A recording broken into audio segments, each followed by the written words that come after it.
Welcome to Down the Rabbit Hole with Eric Ebersol.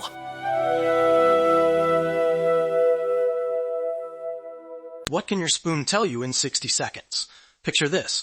You cock your head, tilt a cup, and suddenly you know one tiny next step. I'm Eric, and in 7 minutes we're doing 3 kitchen oracles that give you that kind of quick, useful nudge. Ready? Welcome to Down the Rabbit Hole. Quick promise. We don't sell fate here. These are tiny prompts. Mirrors for your gut, not instructions. If something feels urgent, test it.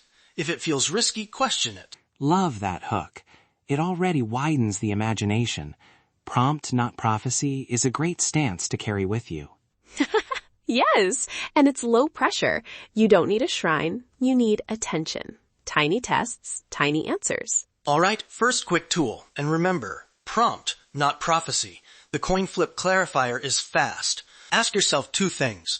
What am I deciding? And what would an honest yes or no feel like?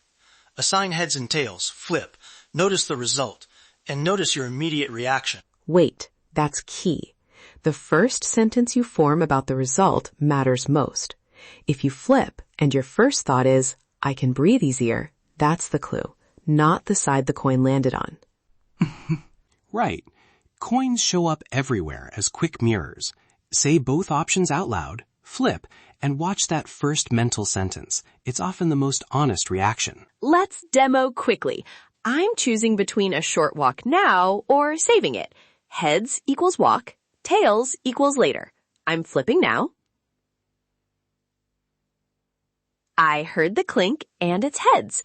My immediate sentence, fresh air now. That little line told me more than a long list could. But listen to this. Coins can also force a contradiction. I once used a flip to test a big choice, and the reaction made me name a fear I was disguising as practicality. So the tool can mirror a buried feeling or surface a mask. Good point. Test it twice. If the same reaction shows up again, there's something worth exploring. If it flips around, it's probably just playful noise. Okay, next. Tea leaf glance and prompt. Not prophecy again. Quick how-to. Brew a small cup. Sip so a thin film remains on the inside rim. Tilt and let shape settle. Pick the first evocative image you see. Name it, and ask one clarifying question about what it suggests. Start with curiosity, not what will happen. If you see something that looks like a bridge, ask, what needs connecting? A spiral could ask, where am I circling back to? Name the image aloud. It turns haze into a prompt. Curious. And if you don't see a clear shape, name, color, or motion, a dark streak toward the rim, or dancing brown, that still gives you a poetic place to start. Tiny sensory note. Pay attention to the film at the rim and the smell of the cup.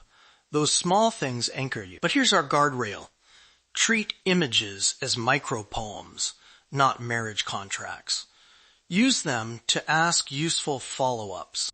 My favorite is the shadow shape oracle. It's immediate. Any small object, a lamp or phone flashlight, a sheet of paper.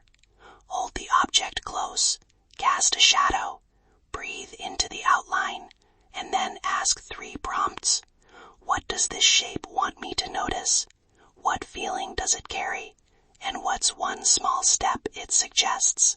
Quick example, I used a wooden spoon and the shadow looked like a key. The lamp added a warm golden edge. My question was, what am I trying to unlock? It didn't hand me an answer, but it nudged me to call a friend. A tiny action that felt right. I can hear the pushback already. Isn't this all pattern seeking dressed up as insight? When does useful pattern seeking become misleading? I'm not sure I buy that entirely. Some people want firm answers, and these methods can feel too soft. That can be frustrating. Fair. My correction is practical. It's misleading when you skip consequences. If a prompt tells you to quit a job and you leap without checking rent, that's reckless. Use the tools to surface feeling, then ask concrete questions about impact. Nice. So the workflow is surface, name, test. Surface the prompt, name your reaction, test it against reality.